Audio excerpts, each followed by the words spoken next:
Hi there. So I wanted to do a video tonight about the world of online dating and how precarious it is and things like this. And yeah, so it's probably going to veer into spirituality as well. And it's just going to be a look at how to try to dance with life a little bit more, be a bit less rigid, and how to move out of the weight of expectation and the heaviness of the list of attributes of this perfect person and move into something a bit different. So if that sounds like your thing, that's great. Pull up a chair, grab a coffee, and we'll see where this goes. So my reasons for making this video, basically tonight, there was a girl on X earlier and she was nearly in tears because of the difficulties with online dating and how hard it is and how impossible. She found it impossible. She said there were apps that made you feel like a piece of meat. Well, I bet I can guess what one of those is. And she just found it all very difficult to navigate. And I thought about how lucky I was, you know, in the last sort of 20 odd years when I was younger and I went dating, and a lot of it was offline and spontaneous. You just met someone and then you go on a date with them and so on and so forth. It just happened spontaneously. People managed to meet before everything became online. You know, before the march of the monoculture, that is the world on our phones, the worlds we inhabit, the world that sort of swallows us up and takes our souls away, you know. So I would say to anyone, if you're struggling, get offline. That's the first thing to do. Because when you're online, you're sort of beguiled by this idea that you can meet your person on an app. It's like an online shopping list, isn't it? Life has never been easier in a lot of ways. So anything you want, you can just order it, can't you? Go to Amazon, you just pick up whatever you want. You go to Temu or Shine or your shopping apps and you just order things.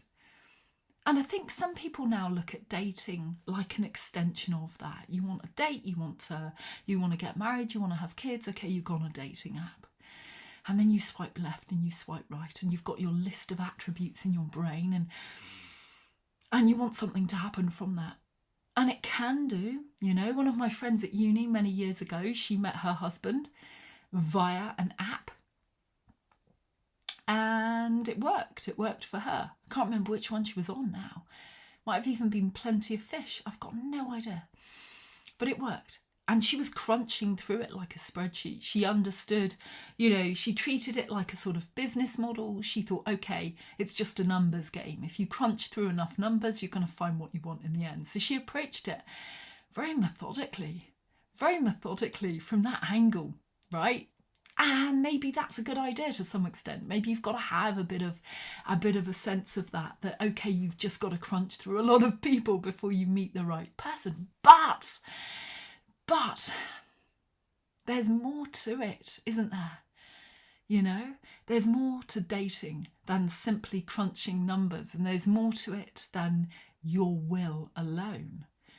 Okay, I see our lives as a merger between spirit and our will, like great spirit, the divine.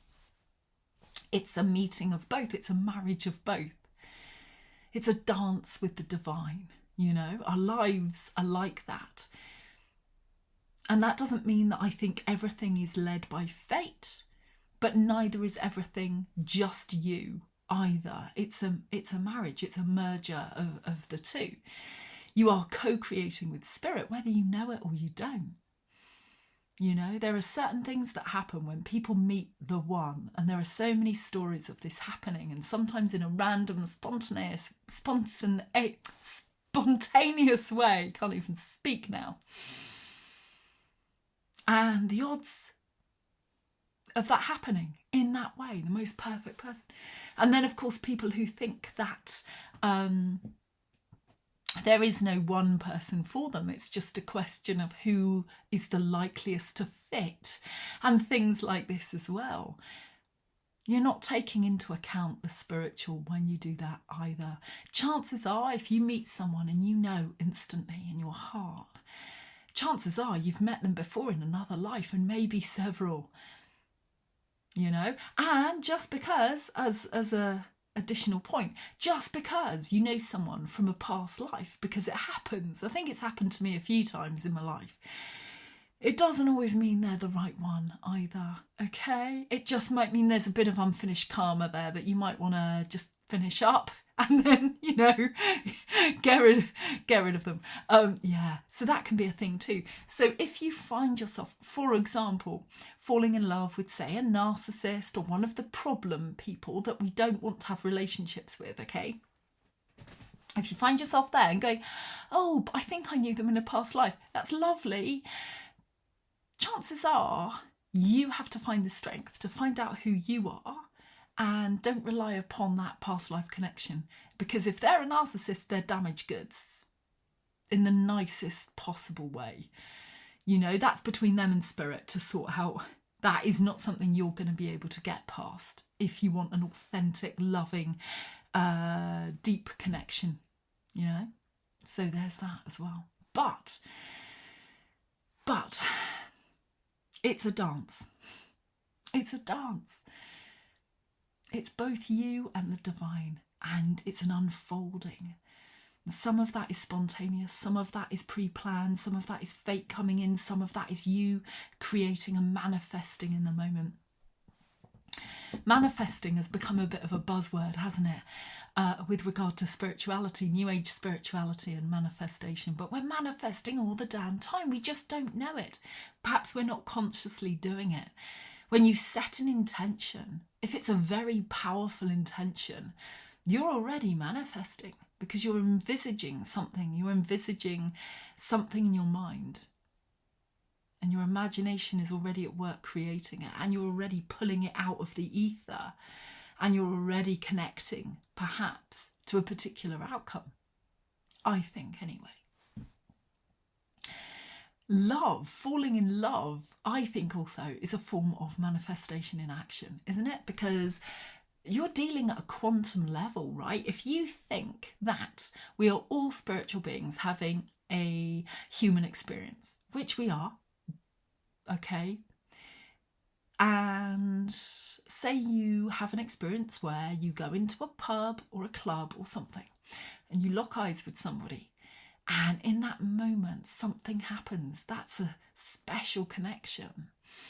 It's going to lead to something, and you feel that magic rising up within you, and you can see it in their eyes. You can see that there's a connection, and you can feel it, and you know that they can feel it as well.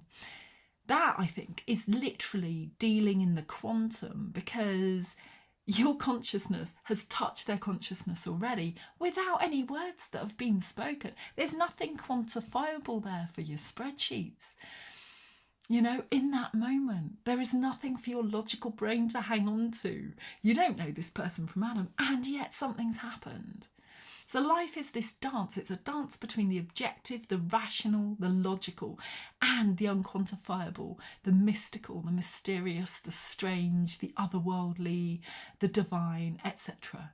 It's a dance. You know, it's only since the dawn of the Enlightenment that we have tried to place great primacy upon the quantifiable and say, hey, that's all that counts, that's all that matters. Everything unquantifiable got ditched, didn't it? It got placed very much second place. So that's what? That's God. That's the wild feminine. That's women, okay? Everything got second place, very poor second place to men and to science and reason and logic and all of that. And look where we are today as a result of it. We've got great technology, but we are spiritually impoverished. We've got great, buildings, great technology, all of that, but we are also emotionally and mentally impoverished. We've never been so bloody stressed. People are out of their minds just trying to cope. And I would say the reason is because they've lost touch with spirit and spirituality, and ever more so these last 4 years. These last 4 years, because of COVID, has pushed us into fear, into a fear-based mentality. And fear is a very low vibrational state. Fear keeps us low, it keeps us scared, but it keeps us dependent. The more fearful you are, the more you are probably looking for external sources to prop you up, be it the government, be it science. You know, people clung to science like it was a god. People were saying, follow the science, as though it was this Pied Piper blazing a trail. But science is only as good as people, because people program the science. They feed it certain types of data, and they might not have all the data that's needed. They might not have all the pertinent information in the first place. So it could be lacking in the data it needs. And then, of course, there's corruption. There's room for data to be manipulated, so on and so forth. Following science? No, no, no, no, no. And all of that, again, teaches you to come out of your own power and to follow something else. You're a really powerful person, whether or not you know it. And I don't mean powerful as in some sort of superhero as portrayed by, any film nowadays or anything like that. I mean the quiet power of having your own inner authority, of trusting yourself, being authentic to you, listening to your heart, and just having that inner authority and not giving it away to everybody else. And that's tough, but it's been even more so these last 4 years, I would say. So all of that leads into the whole dating arena as well, because people are looking for answers. They're looking to be spoon-fed a partner through an app, and the app itself is very cold, it's very clinical, it leaves no room for the je ne sais quoi, for the magic, and it tries to squash everything into these list of attributes that you want. And I'm not saying ditch the attributes completely, but it's a dance, it's a mix. And sometimes you just have to lean into intuition, lean into life, lean into things that might look silly on paper, but that you know in your heart that you can't quantify. And that's where the magic of life lies, right? And we kind of all know that, but I think we've forgotten it a little bit as well. And Cupid doesn't give a shit about the quantifiable either. So some people now probably have spreadsheets for dating, and then they probably use ChatGPT-4 or, other forms of AI to further quantify and sort a list of various people. Who knows? But Cupid doesn't give a shit about your lists. It doesn't give a tiny shit about the quantifiable. Cupid just wants you to unravel for a time with a new person, and it might be a short-term relationship, or it could be something longer. And with that in mind as well, we see so many people having affairs today like never before, or it would seem that marriage doesn't work, but I think it's more the rigidity of it. I think some people can get past affairs, for instance. Do affairs need to happen? And I'm no fan of an affair, and I'm not condoning them, but what I mean by that is we've made ourselves very rigid as a species, haven't we? We go out to work and we repeat patterns of behaviour. We repeat a pattern where we go out to work, we come home, we come to the same home, we go out to the same job, and we do it day in, day out, regardless of how we feel or what's going on with us. We've become such a rigid species in that regard, with no flexibility, and marriage is the same. You sign up for life with a person, and it may well be that it was never designed to be a lifelong commitment. And sometimes you become dulled as a result. And modern culture is doing this to us more and more, by the way. The more that you're on your phones, all of it, it's very dulling. It's very dulling for your mind. It's very dulling for the soul. It's very dulling for creativity. You can find yourself getting more and more lost in God knows what's going on in the world. For a start, it's a very aggressive, crazy world out there. So you can get very, very lost in that. You can get very, very lost in who you are, and very aghast at just what's going on in the world, isn't it? And just lose yourself in that for a time as well. None of that is healthy, not really. And it isn't very helpful. And it isn't very helpful for the world of dating either, you know. The idea is to try and lighten up if you can, and that doesn't mean to have no responsibility. So that doesn't mean to not get involved in any particular way. You can still give to charities, you can still get involved in all of that way. But if you become lighter in yourself and a bit more trusting in spirit and in your connection with spirit, then you can come more from a place of love and compassion rather than anything else, whether that's faux concern, whether that's self-righteousness, whether that's anger-based. All of these things are not authentic. But if you come with a place, from a place of love and compassion, it's a more authentic connection. So there's that. And so all of that can apply as well to the dating world. Of course it can, because Cupid is this unquantifiable little bastard. Sometimes he's lovely, sometimes he's a little bastard. And Cupid sometimes wants to shake you out of these rigid expectations and your rigid roles that you have in life. And that can be very messy indeed. You could have been married for 20 years and suddenly you're developing feelings for somebody. And you know that it isn't appropriate to that relationship. And maybe it gets squashed. And, you know, then you end up in a terrible situation where you're trying to get over somebody, etc. It's all hell. You know, it can be very, very disruptive and break up marriages and things like this. And of course, if you give in to the stirrings of your heart, even more so. But are those stirrings there for a reason? Are they propelling you along a particular trajectory that you need to go down? Because you need to be shaken up.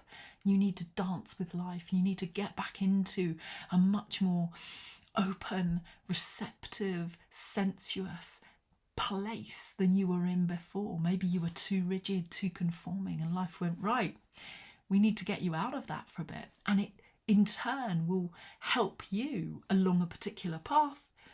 It will help enliven your spirit. And all of that has a place. All of that is... it might be necessary for the soul, and it could look ugly on the outside, you know, as I say, if it might lead to affairs or things like that. And as I say, I'm not condoning affairs, but what I'm saying is Cupid has his own agenda, and life has its own agenda very often, and it isn't necessarily the rigid conformity that we have found ourselves in. You know, none of the situations that we find ourselves in are always enlivening. Very often they are not. And so there's got to be this happy medium, this place where you dance with life for a time. And dancing with life in this way is a process of unraveling. It's a process of becoming something new. It's like a sort of transformation. In some ways, people can radically transform through falling in love. It can be the most enlivening, sometimes the most painful experience. But is it necessary for soul growth? And I would say it probably is. That's probably why it's happening. You know, we think of these encounters as random. We think of them as something we can avoid, something we can swerve, but they were put there for you, possibly by you, in co-creation with spirit, in between lives maybe, who knows, to jolt yourself out of the complacency of the routine in which you might find yourself. So, get offline. Go out, meet people. If it's safe, go out and meet people again. Sign up for groups. Join groups. Go out. See what happens. If you take a step towards life, life will take a step towards you. And that's the other thing as well. Life, people will often say life is a mirror of what you are inside, of who you are. Life meets us where we are. And sometimes it drags us forward into a different place as well, but it will meet you where you are. So if you're living a very small, fearful life, you may find anxiety springs up as a result because you stop paying attention to your intuition to tell you to just go out a bit and dance with life a bit, and you try to inure yourself against new experience. And in trying to do so, the anxiety is literally your soul saying, hey man, I'm not happy. You didn't listen. We need to do some things. We need to move ourselves out of this situation. So, dance with life a little bit, and it requires a bit of stepping off the edge of the cliff sometimes. Probably shouldn't have worded it like that. Metaphorically speaking, okay? No one can fly. Just adding that in there, okay? It requires a bit of courage sometimes to meet life, to meet these new experiences, and it can throw up all kinds of internal turmoil as they do so, because we find ourselves confronted with things that are outside our control. And we're in such controlled environments in our lives. Just by dint of all the apps that we use on our phones, everything is clinical. Everything is swipe this way, swipe that way, order this, order that. We don't have that many real, raw experiences anymore. So we need to dance with life, and we need to soften a little bit. There's an unravelling there, and Cupid wants to unravel. He is the great unraveller. He really is. And Cupid doesn't give a toss about your spreadsheet. He just wants you to live, to step into this moment, to step into this alchemy of meeting this other person, and the sparks that fly, and the whatever that can happen as a result, you know. It's a creative thing, and it's another way to express creativity. And it's a very powerful thing. It's a very powerful thing. So I would say, step 1, get off your phone. Step 2, do something different. Meet life halfway. Don't expect to meet the perfect person on your app necessarily, but meet life halfway. Think about who you are, what you're bringing to the whole thing. Whether or not you can open up and dare to open up and dare to challenge yourself to take more risks. And I'm not talking about the sort of crazy risks necessarily, but just, you know, just risks of just maybe travelling more and experiencing more and doing things that scare you, whether that's skydiving or public speaking, it doesn't really matter.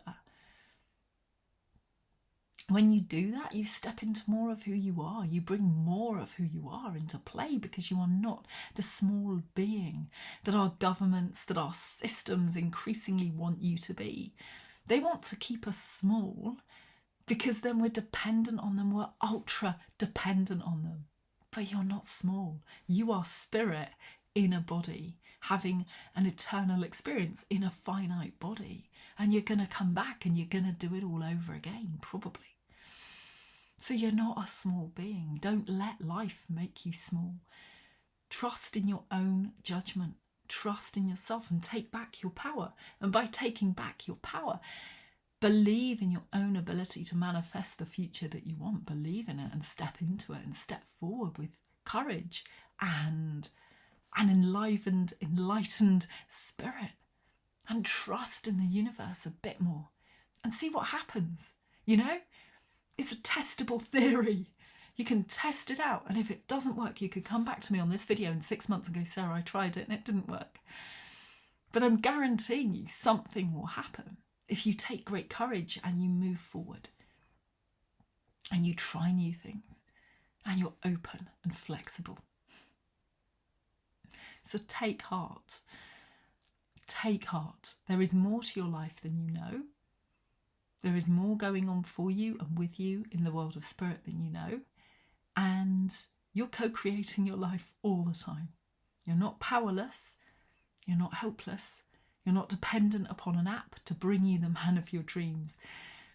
You carry all the answers you need inside. And the more you meditate, etc., the more you'll find that.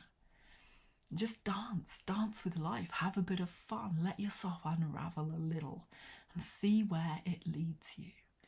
and may you be well, may you be happy, and may you have some great fun dancing with Great Spirit, dancing with the unquantifiable, but the very, very real magic of life. So take care, good night, and God bless.